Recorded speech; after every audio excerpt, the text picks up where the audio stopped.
Happy Thursday, everyone. Welcome back to Share Your Story with Ellie. I'm your host, Ellie B, and I'm thankful you've joined me back here on the podcast. We're finishing this week with Baylor Knott, another one of my sweet friends from the Book Proposal Bootcamp. Baylor lives in Birmingham with her husband and 3 beautiful kids.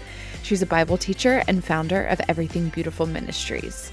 Through Everything Beautiful Ministries, Baylor strives to provide encouragement, community, and biblical truth to women everywhere through blog posts, videos, and a weekly devotional delivered right to your inbox. She is also the author of 30 Days to Faith, a 1-month journey to a grateful heart. Please check it out via the link in the show notes. Baylor and I really relate to each other in so many ways, but especially on the topic of expectations. Though our stories are very different, we've both walked through seasons of disappointment after hoping and believing God would deliver a promise the way we thought He would. Her story of adopting 2 of her children is so beautiful and encouraging. She has so many sweet details that illustrate the picture of God's faithfulness. This is such an uplifting conversation, and I cannot wait to hear your thoughts. Without further delay, here's my conversation with Baylor.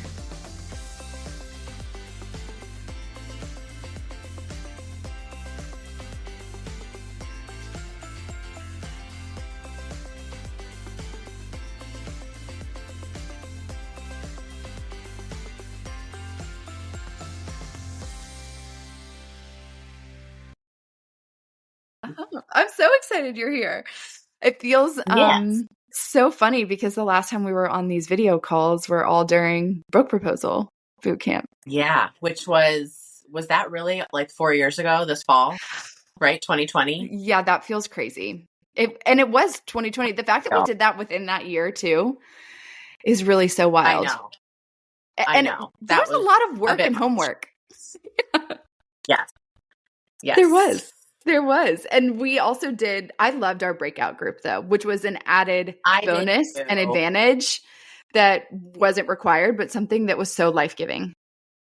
I agree. That for me became one of the highlights of the entire experience. Me too. For sure. That was such what a weird group of people, the 4 of all of us to be together. I was like, that is a strange combination of people right there. But it was so great. And I loved it. So great. Looking back over our emails and the amount of things that we were trying to schedule and all get on the same page at the same time, and all in very different life stages, because you have 3 littles.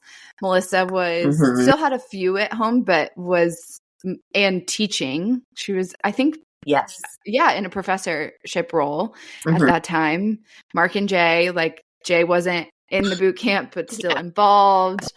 Mark was working. I mean, and I was working in 2 jobs, I think. It was a lot, but so fun. Yeah. Gosh, that's what a crazy time. Well, before we get too into the weeds of the actual book proposal, I would love for you to just share your name, where you live, a little bit about your family, just so people have a little bit of context about you. Yeah. So my name is Baylor Knott, and my husband and I make our home in Birmingham, Alabama. My lack of Southern accent gives me away. I am not a Birmingham native. I'm actually from Fort Lauderdale, Florida. But we have been in Birmingham together. We've been married for almost 17 years, and we have been in Birmingham for 14 of those 17 years. That is so wild. We've got 3 kids who are, at the time of this recording, they are 7, 7, and 9.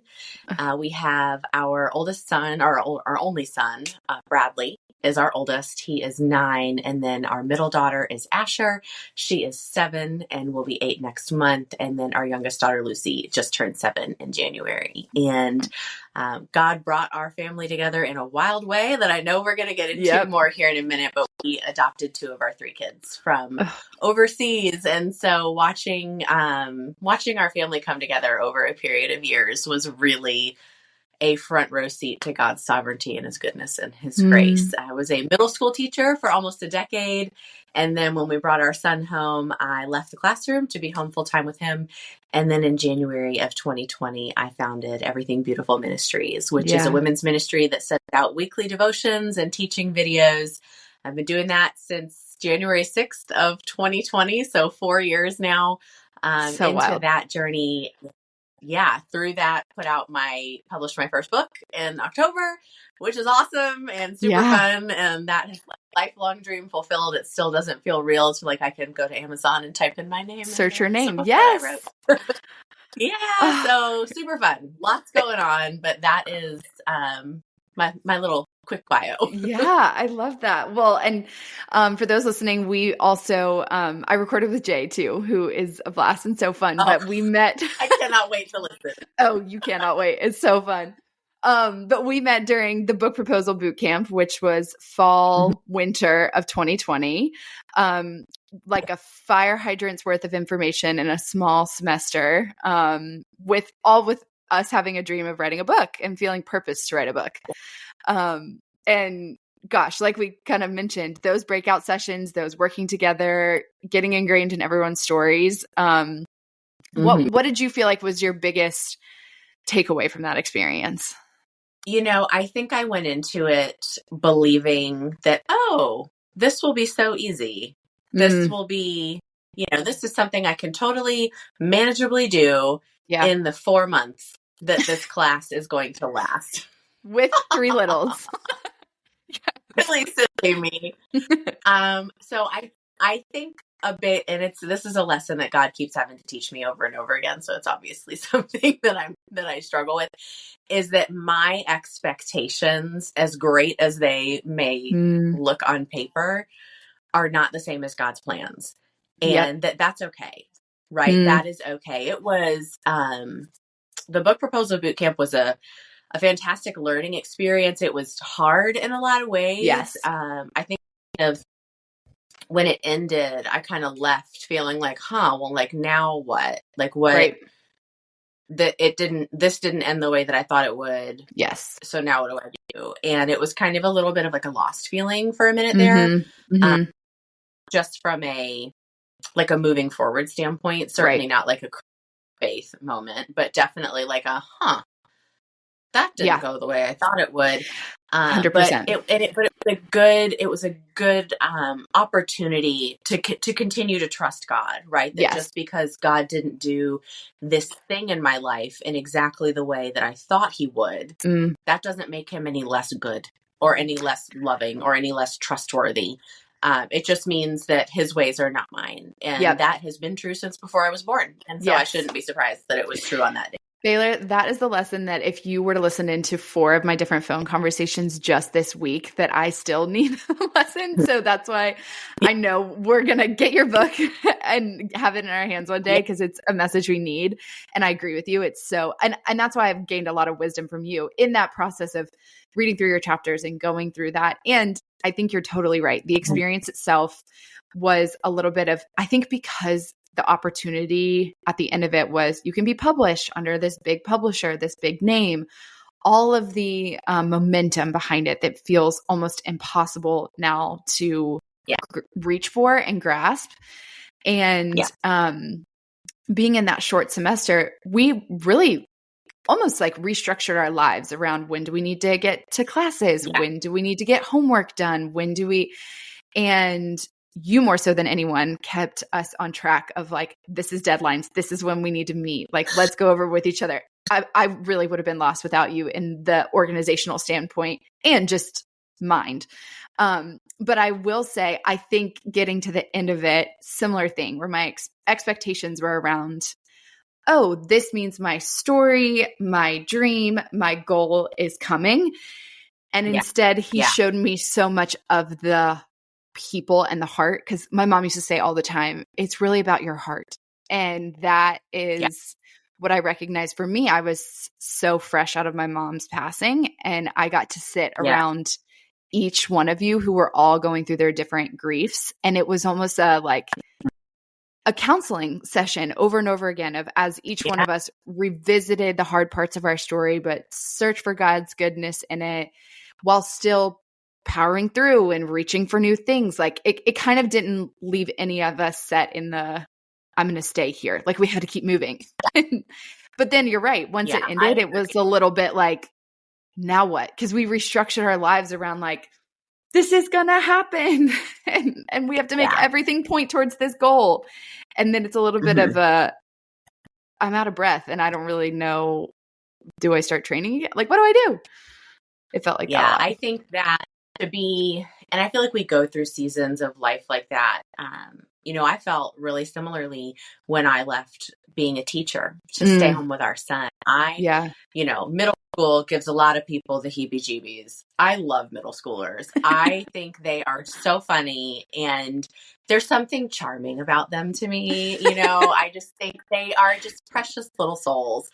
And I say that because all of my middle schoolers, they did not go home with me at night, right? Like I was not their mother, but I loved being their teacher. I enjoyed it, and I was good at it. Yeah. And then when we brought we brought our son home from Ethiopia, and I left the classroom, and all of a sudden it was like an identity crisis. Like, well, if I'm not Baylor the teacher, who am I? Right. Who am I? Because being a mom, I left doing something I knew I was good at doing to do something I had no idea how to do. And that I felt like I wasn't really great at, to be totally honest. I really didn't feel like a very good mom when I first became a mom. And that sort of crisis of like, uh-oh, like now what do I do?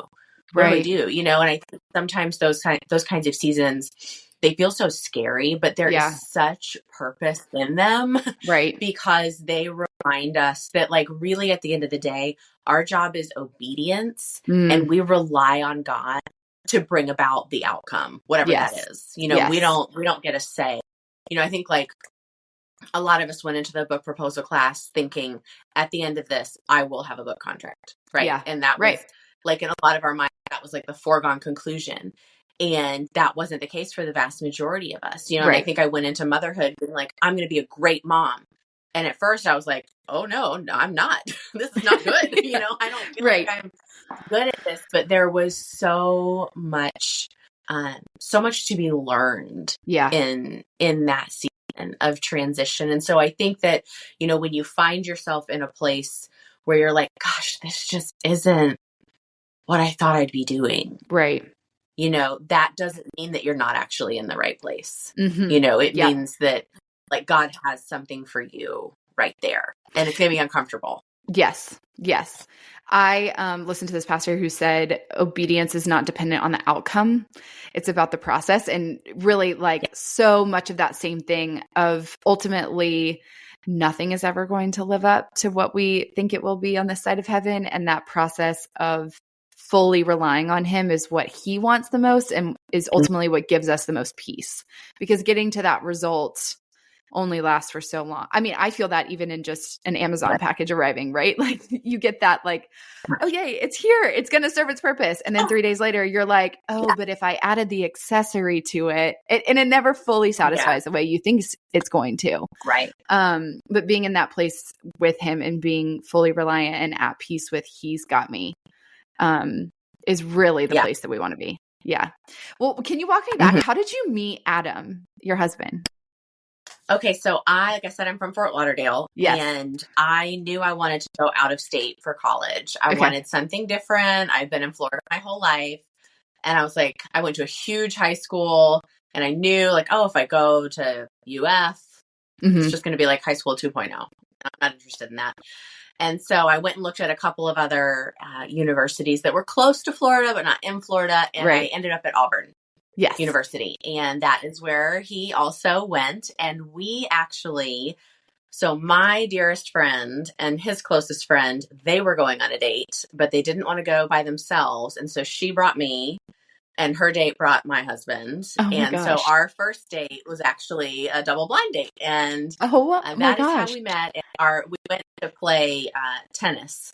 And I grew up playing tennis, and I very proudly destroyed him on the court. I would expect nothing less. Yeah. So that was a lot of fun. And that was at the end of our freshman year of college. That was when we met. And we have been together ever since. So we have been together for, I turned 40. Oh, that's hard to say. I turned 40 in December. And on my 40th birthday, we will have been together for 20 years. They asked me out on my 20th birthday. Oh my gosh. Yes. Oh, okay. What is it like maturing in life stages of life and even your relationship with the Lord alongside someone for that long? Because I have a different experience in that I'm single. So I've matured in a way with the Lord that's independent, but doing that alongside someone for that long, what really sticks out to you? So I will say that I went into my college experience thinking that I was going to be single until I was at least 30. I had a lot of things that I wanted to do. I wanted to live overseas as a missionary. I'm, good things, God honoring things. And I think God was like, no, you with your proud heart, that is not what is going to happen to you. And so I love my husband, obviously, right? Obviously. Yes. And it has been such a gift because he is the most like steadfast human that I have ever met. Yeah. And so as we have gone through several pretty significantly difficult things in our dating relationship, when we were engaged, and in our marriage, he has been this, like, I'm kind of a worst case scenario person. Something happens and I'm eventually this will lead to us all dying, or whatever. Like, I can totally relate to that. To what the worst possible outcome. And he is the one who's like, nope, come back. That's not the way it's going to be. But it has been, I think, it's definitely been a journey, right? Because we were 21 and 22 when we were married. And you're a baby. You're a baby. Yes. You're like, you think you know, you don't really know anything.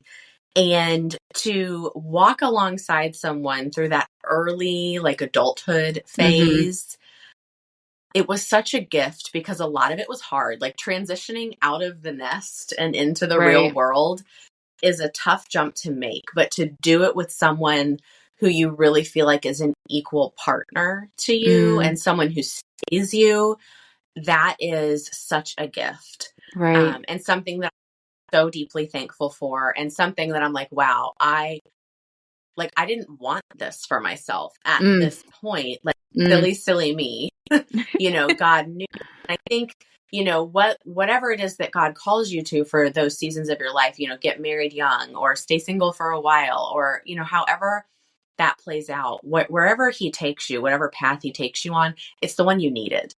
Right? It's the one that you needed to be on so that you could learn to trust God more fully. Because that's that, I think, is really, right? Like, the purpose of our whole existence is knowing God more, growing in relationship with him more, so that we trust him more, so that he can transform us into the likeness of Christ more. Right. That's the whole thing. And I think if we always only ever do what we wanted to do, what we plan to do, in the way that we wanted to do it, we're not really trusting God at all if we do it that way. Yeah. So I think sometimes he throws us these curveballs, not out of cruelty, but out of love, because he's like, I need you to see who I am in your life, and that you can trust me. Right. And point you closer in the relationship with him, ultimately growing that more than anything else. Yeah. Yeah. That's a good word. That's a good word. How soon after y'all were married were you wanting to start a family? So we got married, like I said, really young, 21 and 22. And I went into education. So I started my job as soon as I graduated.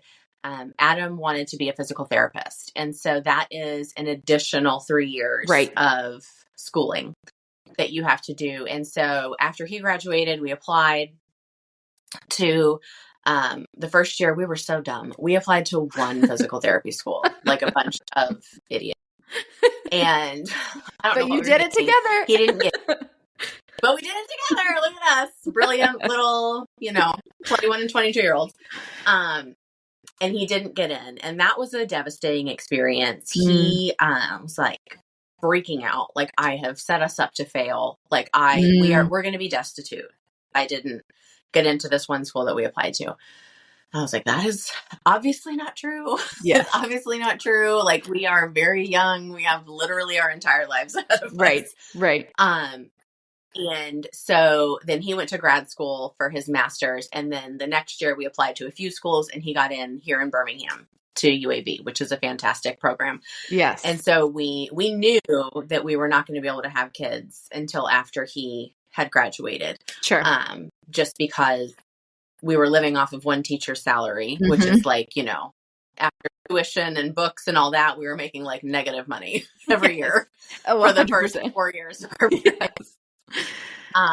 But as we approached the end of PT school, I was like, honey, like I'm really excited to be a mom.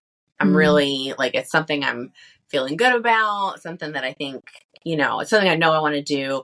And I don't want to be like, I want to be a young mom. I had this in my mind, like this mattered. That I was a young mom. Right. Which thank God, God is smarter than I am. And so coming into his last year of PT school, I was like, okay, like, I feel like now is the time. And he was like, yes, let's start trying to grow our family. And we had always known that we wanted to have biological children and also adopt. We just really both felt like God was leading us in that direction. And so we tried to have a baby for a year and nothing happened. And it was hard. Like I when I tell this story, I feel like I sound like I'm glossing over that first year. And I want to, because it was heartbreaking. I thought for sure, because I had checked all the good Christian girl boxes growing up, right? I had like followed the rules and done the right things and made the right decisions. My presumption was that God was going to be like, yes, because you have done right. You know, here's your baby. And especially when what you're wanting is a really good thing. It's a good thing and a God ordained thing, you know? And so month after month went by and I was like, God, what are you doing? And we got to the end of that first year and I said, you know what, honey, I said, maybe we got the timeline wrong. And like, we're supposed to adopt first. Yeah. And then have biological children. And so we were thinking about that and praying about that. And through a couple different things, we really felt like God was calling us to adopt from Ethiopia. And so we applied with our adoption agency, filled out all the forms, you know, and sent everything off to see if they would accept us to the program. Sure. And at that point, I was like, hey, babe, do you think that maybe we should like go to the doctor and make sure that I don't have like secret ovarian cancer or something, you know, that there's not something wrong? Because I had always felt healthy. There'd never been any indication of problems, but I was like, maybe this is smart just to make sure there's not actually a problem. And so we went to the doctors and we did all the tests and everything. And it was in the summer. So that was in April of 2012 that we applied to adopt from India. And in June of that year, we had been referred to a fertility specialist and went in for some additional testing. And we were told that we would never be able to have biological children. And that June 6th, 2012 was one of the worst days of my entire life. Yeah. I just saw this, and it's the thing that I open with in the first chapter of the chapter that you have read of my book. Just sitting in that parking lot of the fertility doctor's office and being like, God, you've got to be kidding me right now. Right. I was so angry. I was hurt. I was confused. I was like, what are you doing? Like, what good could possibly come from this? And I was so hurt by God, which really, like, I think reveals something, now that I'm on the other side of it, reveals something to me about my own heart that needed a lot of working on. And so Adam and I went home and we began the process of grieving that loss while simultaneously feeling excited about, you know, this child that we would hopefully one day adopt from Ethiopia. And we had been told, we got accepted to the program and all that. And we were told it's going to take like a year, the whole thing, like from filing the paperwork to being back home with your son or your daughter. And 1 year went by, and then another year went by, and then another year went by. And I was like, what's going on here, Lord? We're doing this on this side too? Like we cannot birth children. We apparently cannot adopt children. Like what are you What doing? are your prayers looking like during that time? Because you're kind of in a place of waiting / and even if there aren't prayers, you're like, I'm pursuing this, but okay. So, right. So this is, for a while, it was really angry. It was a lot of like, God, what are you, like, why are you doing this to me? Was kind of the tenor of my prayer life for months and months and months. And there was never an answer. There was never like a clear answer, which made me even more frustrated. Right. And so then I was like, well, then I'm just not going to talk to you. If you're not going to talk to me, I'm not going to talk to you. And you can play at that game. Right. Yeah. So wise of me. See why it's a good thing that God did not give me kids when I was 25. But I had some very faithful family members and faithful friends who prayed for me every single day. Yeah. In that season. And Tony Evans calls it a piggyback prayer. He said, it is when you, the one who are suffering, are so tired that your friend comes and like kneels down next to you and is like, climb on, and I will pray for you. Right. And it was that for a long time. And then, I think that's also very valid. Like, I think Jesus gives us an example of that, of the friends carrying their friend on a mat, pulling him through the roof. Yeah. Like he wasn't the one praying for it. He was the one in the most desperate of situations. And I think to your point too, it's you kind of, even the, I'm not going to talk to you if you talk to me, is part of recognizing you still are in a relationship. Because I imagine, because I feel the same way on a lot of things, or I've been processing through those same feelings.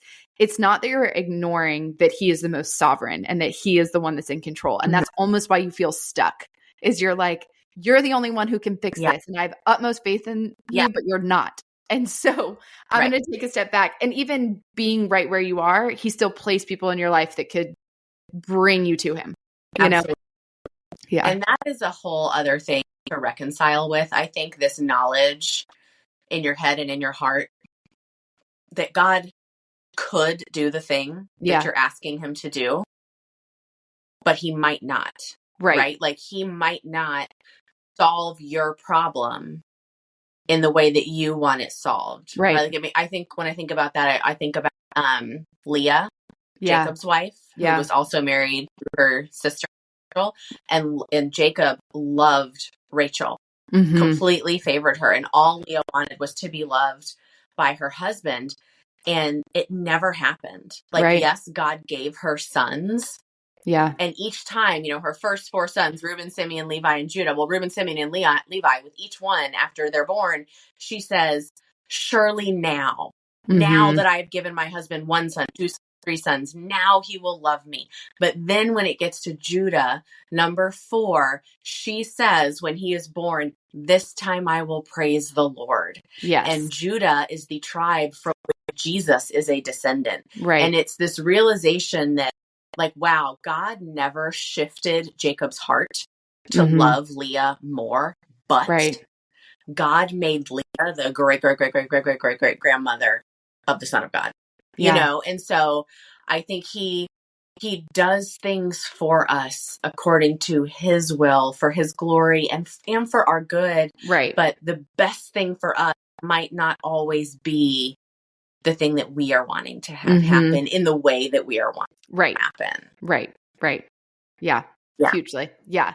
Okay. So you're in this process of, it's been a few years. Yes. People are praying on your behalf. Yeah. And so I used to work for this jewelry company, and like if you got enough in sales, you got to go meet with Noonday Collection, partners with artisans all around the world. Shop their collection if their stuff is super cute. Don't work for them anymore, but still love their stuff. So go check it out, Noonday Collection. But I had earned enough I'd sold enough that year to qualify to go on a trip to Rwanda to meet our artisan partner group there. And I was like, yes, I'm going. Done. Yes. I'm going. I need a change of scenery. I've got to get out of here. Like, all I am is sad all the time. I'm just sad and angry all the time. And so I was flying over.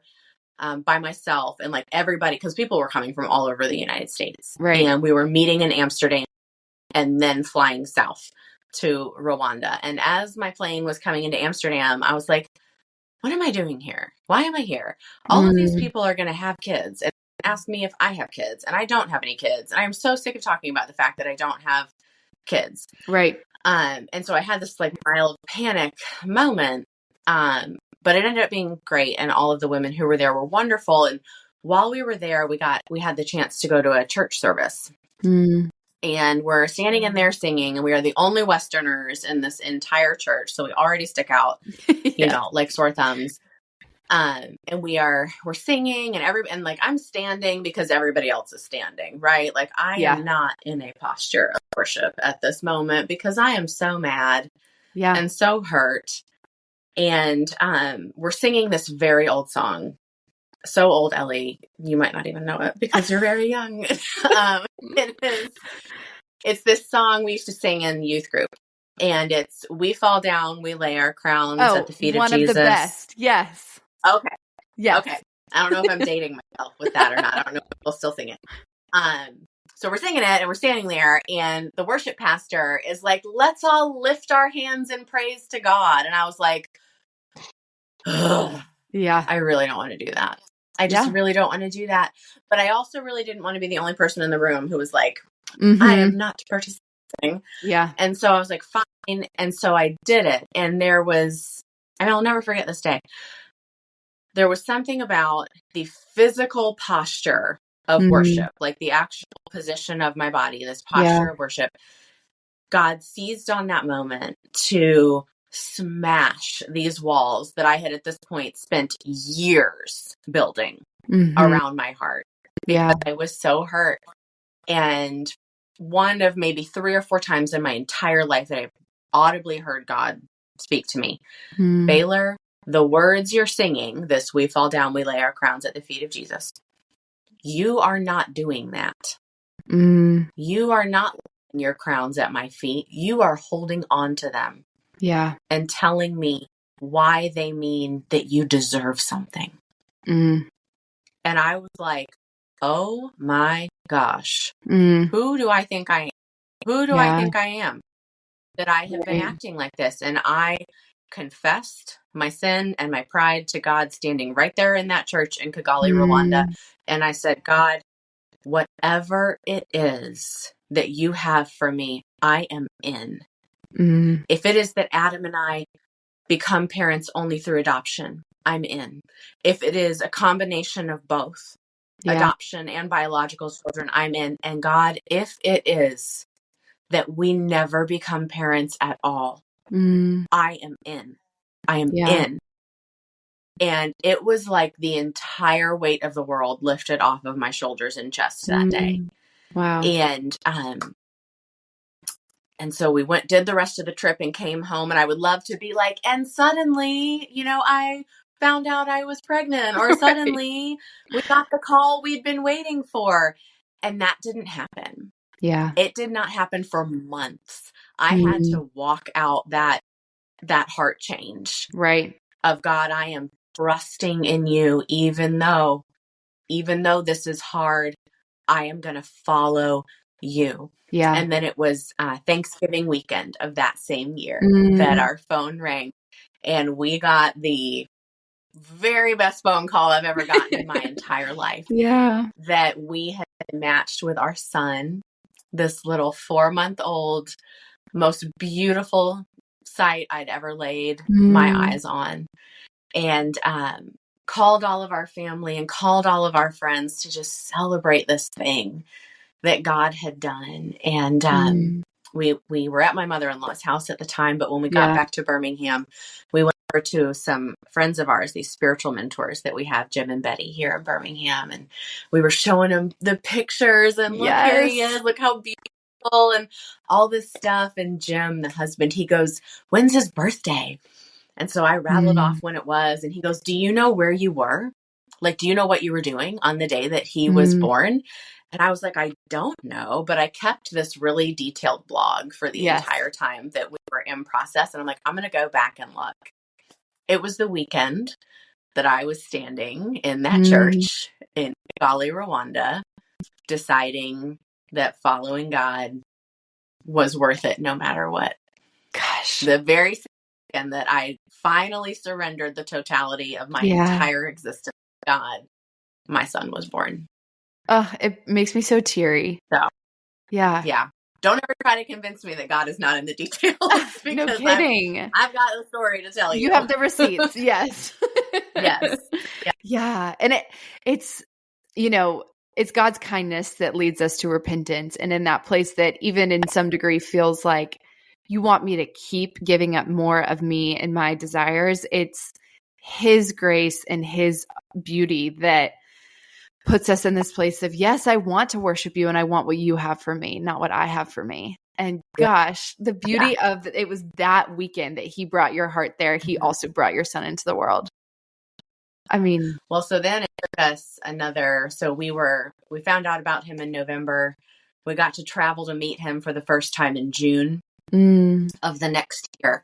And at the time, you had to make 2 separate trips overseas. You had to go for a week, meet your child, go to court, legally become their parents, and then come home without them. While the United States Embassy did their thing, which takes like 4 to 5 weeks, and then go back and bring your son home. And I had spoken with my agency. I said, I've left my job. I'm going to be home with our son full time.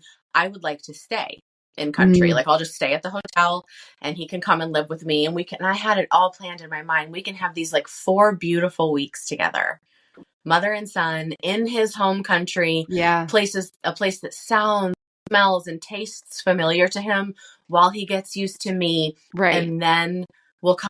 It'll make the transition easier. And it was approved. Everything was good to go. And a couple weeks before we left, I was on the phone with our social worker and I was like, yeah, just remember I'm staying. So if you need me, you're going to have to email me because I won't be able to call. And she was like, oh, yeah, the rules have changed. You can't stay anymore. You have to come home. And I mean, how quickly all of those feelings of anger and frustration and doubt just came, rushing back. And I was begging until the moment they stuck me on the airplane to come back to the United States. Like, you don't even have to tell anyone I'm here. I'm an American with a passport. I can go where I want when I feel like it, and they were like, you really can't, like, you have to get on the plane. So angry. I was like, God, I cannot believe you are making me leave my son in that place for 4 more weeks after he knows me. He knows me. Right. And I was so frustrated. The 4 weeks go by. My mom and I go back to get him. We bring him home. And 10 days after we walked off the airplane with our son, I found myself standing in my bathroom holding a positive pregnancy test. I had gotten pregnant with our daughter between those 2 trips. And if I had stayed, if I had gotten my way, right, what I just knew was best, if I had done what I just knew was best, I wouldn't have. And because she's an impossibility, she's a physical impossibility, and so I look back at things like that and I am like, God, you are here. You see us. You know what is best for us so much more. Like, we know what we think is good, right? But God knows what is best. And that gives to his children. And sometimes it really doesn't look like what we want it to look like. Sometimes that thing that we want so badly takes forever to come our way, or sometimes it never comes at all. Yeah. But even in that, there are these lessons that God has for us. And the more that we lean into those things in those seasons, I think the more that we see him for who he really is. Yeah. Especially because he was really the one that first gave you and Adam the desire of biological and adoptive kids. And the fact that in the midst of your disappointments, that's what he was orchestrating and still offering that to you. And he's the one who placed that desire there in the first place. I mean, yeah. Wow. Yeah. Wow. Yeah. What do you feel like, because you kind of mentioned this is a repeated lesson that you keep learning, that place around expectation. Do you feel like our personalities or the way he designs us is reflective of kind of like those lessons we keep learning? Because I would say you and I have similar personality types in the, as long as I accomplish it and I'm on the right path, like this is the result that I'll get. And he's constantly like, okay, but do you love me? And why do you love me? And can you trust me? And I'm like, yeah, but I got it. I got it planned. Yes. I think that it is, if we all take a minute to sit back and just get our hands and our minds and our hearts around the reality that the God who created everything that exists wants to be in relationship with us. Right? Yeah.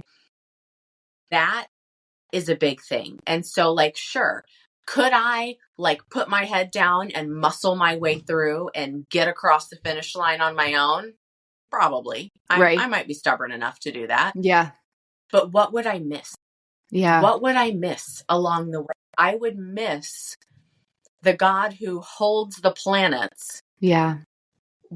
Wanting to be in relationship with me. This is something I talk about all the time in my ministry, is that, I go back to Genesis 3 so often. Almost in every like series, we hit Genesis 3 at some point, fall of man. That is chapter in the Bible, but it is so key, and there is so much beauty in that one chapter for us to unpack. Because the reality is that God created mankind. He gave us everything we needed to thrive. Right? Yeah. Abundance, not only in physical provision, but abundance of himself. Right. As we were, in Eden, Adam and Eve had life as God intended all men and women to have it. Right? With this constant union with him, unrestricted access to God the Father. Absolute perfect provision. And God gave them that, created them for the purpose of giving it to them. Yeah. So that they could live in communion with him. And what did they do? Right? What did they do? They said, well, this is not enough. This is not enough. The one thing that you didn't give me, that's the thing I want. And I'm going to go and I'm going to take. Yeah. And so they throw this gift, mankind, we throw this gift back in God's face, separating ourselves from him for all eternity. But God's not okay with that. Yeah.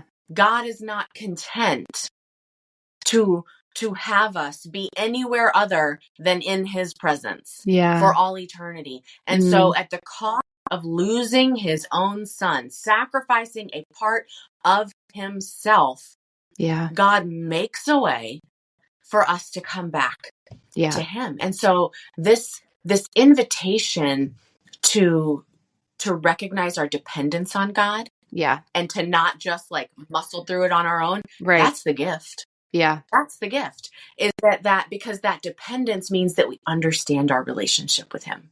Right. We have a right view of God and a proper view of ourselves. When we see, oh my goodness, how much sweeter is life when I do it walking with God. Right. I will tell you, even like in months between when I fully surrendered my heart to God and we found out about our son, during those 4 or 5 months in there, it was still hard. Yes. My desire to be a mother had not lessened in any way, had not weakened in any way. It was still the worldly thing that I wanted more than anything. Right. But I was able to walk through all of that uncertainty with such peace, because I knew in the very core of who I am that God is doing something and I don't have to understand it in order for it to still be good. Yes. Yes. And so I think that, when you have that like high achieving personality where, A plus B equals C. If I just do A and B, I'm going to get C every time. I think the invitation to walk with God is such a gift, even if the path that he takes us on is not the one that we'd have chosen for ourselves. Right. Because the A plus B is very results driven. It's not relationship driven. And ultimately, exactly, even in the giving of the gift and then giving his son to get it back, that's all about, because he wants relationship with us. He wants intimacy and the closest version of what that relationship can be. Yeah. Mm-hmm. How because was he doesn't need us. Like, that's the thing that I'm in on. He doesn't need us. He wants us. Right. That's huge. Right. And I think us driven people too can also get caught up in, well, he needs us and he needs me to be doing something for him. Yeah. Yes. Yeah. Only I can do this for God. Everyone else back up. Right? Like that is not, no. And he wants that relationship. And I think that's also part of the walking through, which, you know, we ultimately know that he is good and can disagree on what quote unquote good looks like. But even in the walking through the disappointment, as you mentioned, even those 4 months in the, how do I keep giving this to you, even though my desire is still this strong, but I want to trust you, that even that disappointment or frustration, that's where relationship is built. Because if it is only results, if it's only, if you do this and I do this, that's a contract. But it has nothing to do with the actual relational part of I have to depend on you or look to mend whatever parts of my heart feel broken while I still trust you. Yeah. Absolutely. Yeah. How was your family then completed after your, and that's a lot to transition into. First time mom. Yeah. Also pregnant. We had 2 kids in 8 months. I'm like, there is a reason that biology does not permit this. This is a lot. It was wild. Yeah. And then right before Asher, our daughter, turned 1, I came to my husband and I was like, hey, because this is, Adam calls me the prophet. God will often like something to me and then leave me to be like, hey, sweetie, I think we're supposed to do this thing. And so right before Asher turned 1, I was like, hey, babe, I think that it is time for us to start the application for our next adoption, which we were both on the same page that we were going to do it again. Right. But I hadn't like super discussed a timeline. And he was like, are you crazy? He's like, we have a 1-year-old and a 2-year-old. Like, we don't need it. We can't. No. I'm like, honey, I said, do you remember the last time? Do you remember that? It took almost 4 years. Like, it's not like we're going to fill out the paperwork and then have another baby next week. Like, this is going to be a years long process because we knew, we felt very confident that God had called us to adopt from China, which we knew was a minimum 3-year process. I'm like, so if we start now, Asher will be 4. Right. It'll be perfect. It'll be perfect. And he was like, oh, okay, that's right. So we go through, we do all the paperwork stuff again. We get it all ready, done, by the end of 2017, maybe. Yeah. 20, whatever year it is. We get it all done at Thanksgiving of that year. We send everything overseas to China, and our social worker's like, hey, you're probably not going to hear from me. Bare minimum 6 months. I'm just going to call you to check in, see how you're doing. She said, like I said, it'll be probably you're looking at a 3 to 5 year wait. And I was like, cool, perfect. We're in the middle of diapers on diapers on diapers. Yeah. We'll hear from you in a little bit. Yeah. I was like, God, I learned my lesson last time. Like the timeline is in, it's going to take a long time. I got this. Don't worry. So that was Thanksgiving. March 1st, I get a phone call. 3 months later, I get a phone call. Hey, Baylor, we have this precious little girl in China, and we really think that you and Adam would be the perfect fit to be her parents. Here's her picture. I was like, okay. Oh, wow. Alrighty. Okay. Okay. So I called Adam. I was sitting in our church parking lot about to go in and teach an adult ESL class. And I ran upstairs. I was like, hey, I can't teach today. I think we just got matched with our daughter. I got to go. And so I call Adam. I'm like, where are you? And he's like, I'm at work. I'm like, which work? Because he works at a hospital that has a couple different sites. I'm like, what building are you in? And he's like, I'm at whatever place. And so I race to his office and I'm like, everything's fine. I just need to talk to you. Yeah. Like, okay. And so I go in there. I'm like, you're not going to believe the phone call I just got. And he's like, what? I'm like, we've been matched with our daughter. And he was like, you said it was going to take 5 years. I said, I sure did. Yep. I sure did. Yep. And so we open her file. We look at her picture and her, oh my gosh, she's like perfection. My sweet little Lou. And this was God kind of testing our faith, growing our faith in a whole new way, because Right. as you may or may not know, international adoption is incredibly costly because Right. all Right. these travel expenses and, flights and hotels and food while you're over there. It just, government processing fees, Right. passport fees, fingerprint fees, doctor's fees, all these kinds Mm. of things. And it ended up that we were looking at, I said, well, how long would it be if we're able to say yes to this? How long would it be until we traveled? And they said, you would leave in June. And it was March. Wow. And the two And young we had kids. and we had let's see, Asher turned 2 weeks after we got that phone call. Yeah. And Bradley was 3. Yeah. And so we now had 3 months to come up with tens of thousands of dollars that we don't have because we're on a single income now because I'm home with our kids. Right. And I was like, Adam, finances cannot be the reason that we are not this girl's parents. Like, this is going to go. Like, this is our daughter. We're going to do whatever we have to do. Right. And, in Acts 2, where the Bible talks about the early church and what it looked like. And how people sold property and sold possessions and gave so generously that no one in the family of God had a need. Yeah. That is what we experienced. We experienced our family and our faith family coming around us and saying, we believe that this is what God has for you. We are going to help you make this happen. Yeah. And they did. And we brought Lucy home in May of that year. Gosh. And so it was learning to trust God in this whole new way of actual material provision. Yeah, the material need. Yeah. This is not this isn't like God's going to give me sustaining faith. This is like, we need actual physical resources in order to make this happen. And it's such a beautiful picture of how God provides for us in all ways, in all seasons. And he does it through all different kinds of avenues, right? Yes. Like, God's provision not only look a certain way, and to experience that in the growth of our family was such a beautiful thing. Like, 'cause I can look at my youngest daughter now and be like, there are so many people who loved you before they knew. So many people who just knew God had good things for you, and it's such the most beautiful thing. Yes. Yes. Yeah. And you really know, so obviously Asher's life is one that is God ordained, God purposeful, because every doctor said that wasn't possible. And that's true of my life for sure. And because my parents were told the same thing.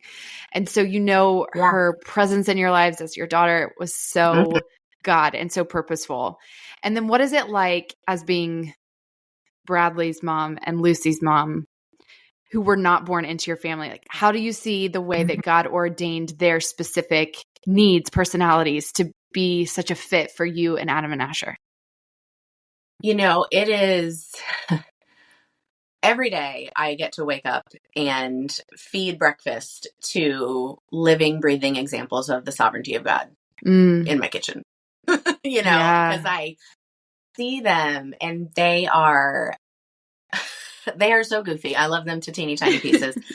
They are each so different, and yet they fit together so beautifully. Yeah. And it is such a reminder to me that the family of God, thank God that God's family is not limited to those who were born to him. Right? Yeah.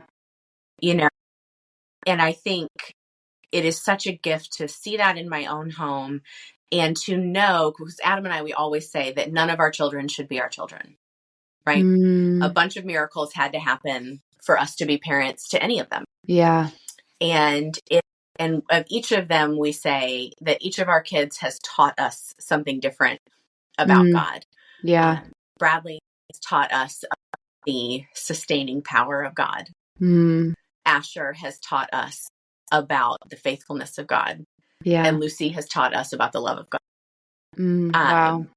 And it really is such a joy to be their mom. And there are pieces of it that are, challenging, of course. I think being a mom anyway at any season is hard, But there are things, that just inherently come with adoption that are tough. Yeah. And we are coming into that season of life as they get older where we're talking through some of those things. Yes. But even then, I've been able to sense the goodness of God in those conversations and being able to point them back to Him at every turn. So I think, anytime we go through anything that is hard, like what a comfort it is to know that God is with us in that and that God saw it coming. Yeah. Right. And I think that's something that we really try to hang on to in our family is that, these hard things that we have gone through and that we are going through and that we will continue to go through in the future, we're not going through them alone. Yeah. And we are not going through them for no reason.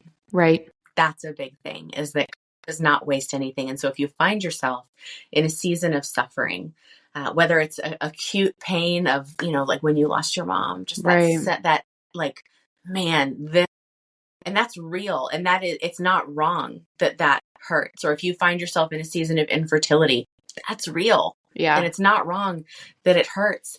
When you find yourself in, you lost a job or your marriage fell apart or you want to be married and you're not, or, you had some huge falling out with your best friend, whatever that looks like, that season of suffering that you're in, the thing that helps me so much is to remember that God doesn't waste anything. He doesn't hit pause on human suffering.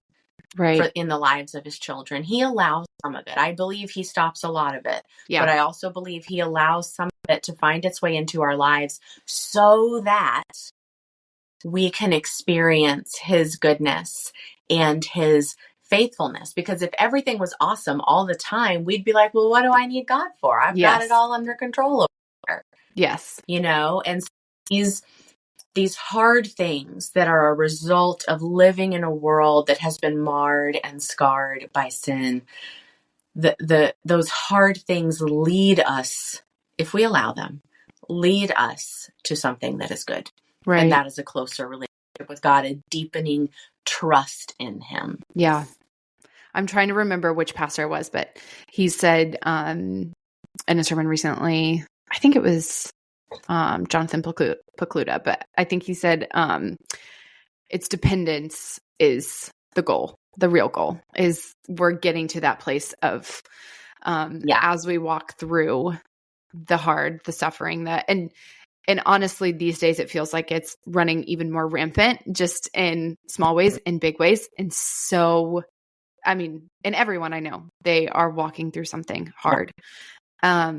But it is. Dependence is the goal, to be in a place where our relationship is growing with Him. And I know yours is the perfect example of He writes better stories than we could have ever written ourselves.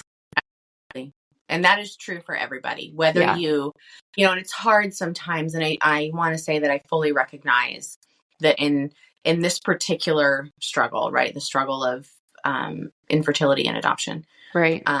I know that, like, when you look at, like, if you looked at a photo of my family today, you'd be like, well, see, she got everything she wanted. Yeah. Right.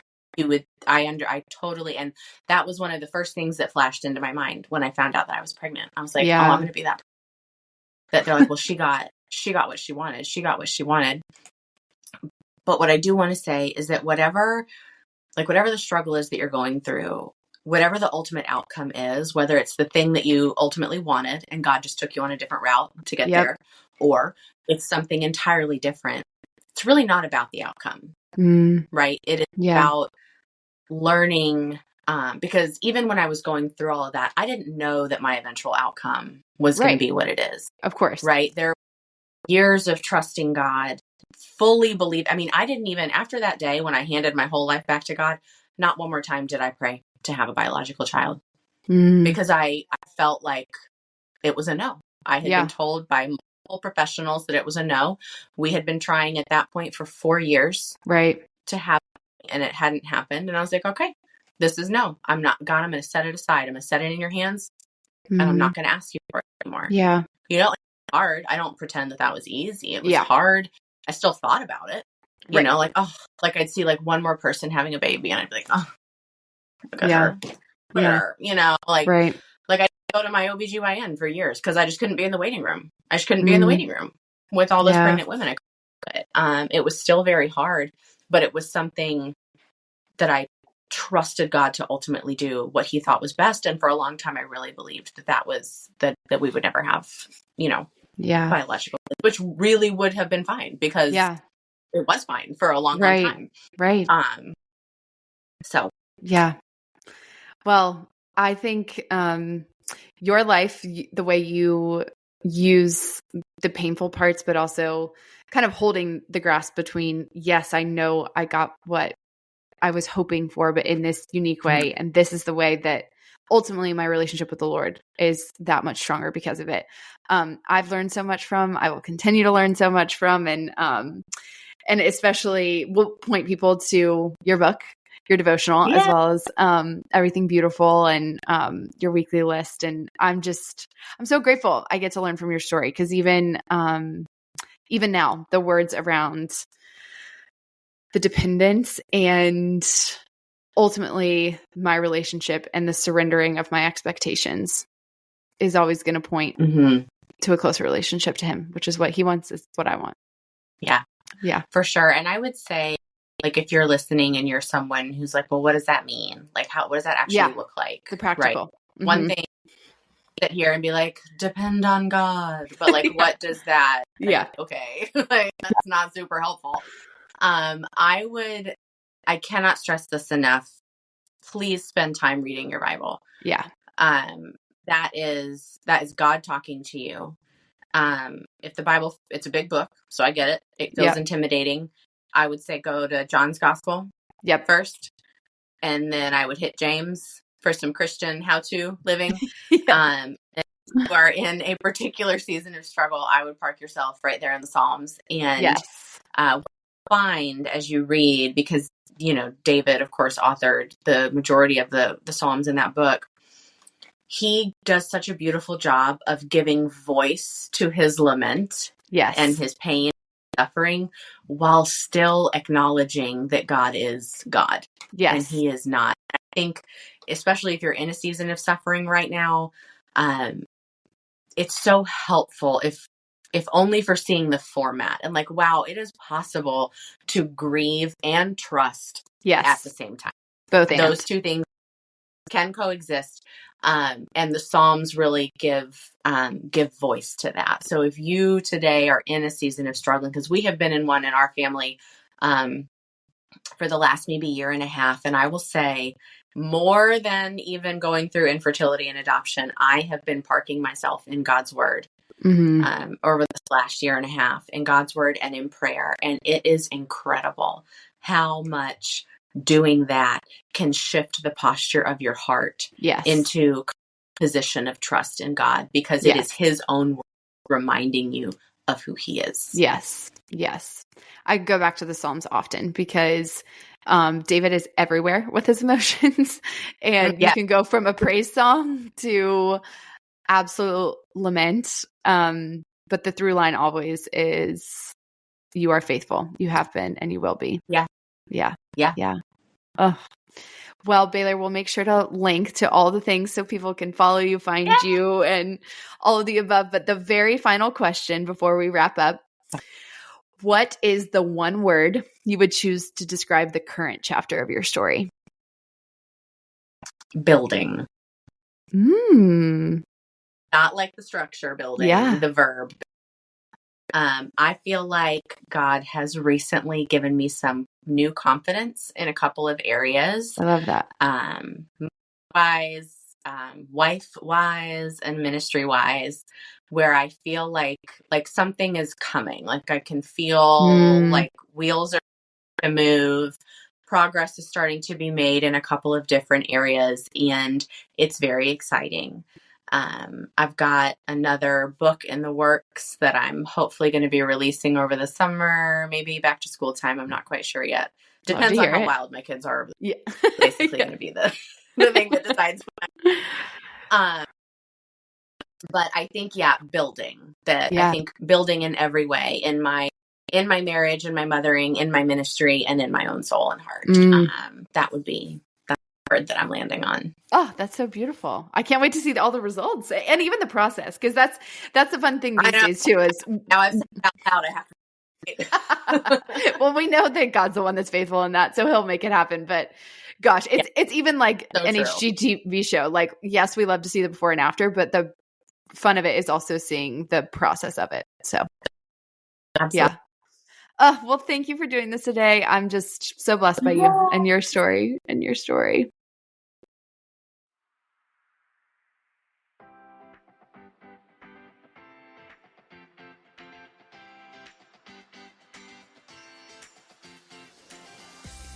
Isn't she just amazing? Baylor's heart for seeing God's touch in every detail of her story inspires me so much. She's the picture of tenacity in her circumstances and steadfastness in her commitment to the Lord. I hope you'll follow Baylor and subscribe to receive her Everything Beautiful studies. Also, make sure you grab 30 Days to Thankful on Amazon. You can find the link in the show notes. And you can also find all the links to follow Baylor.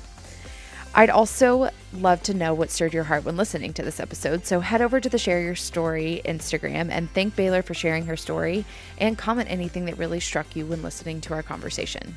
While you're at it, please make sure to follow me and the show. And I know I'm always asking this, but please subscribe, rate, and share the show so we can continue to grow this community. Thank you so much for tuning in this week. I will be back next week to share more stories.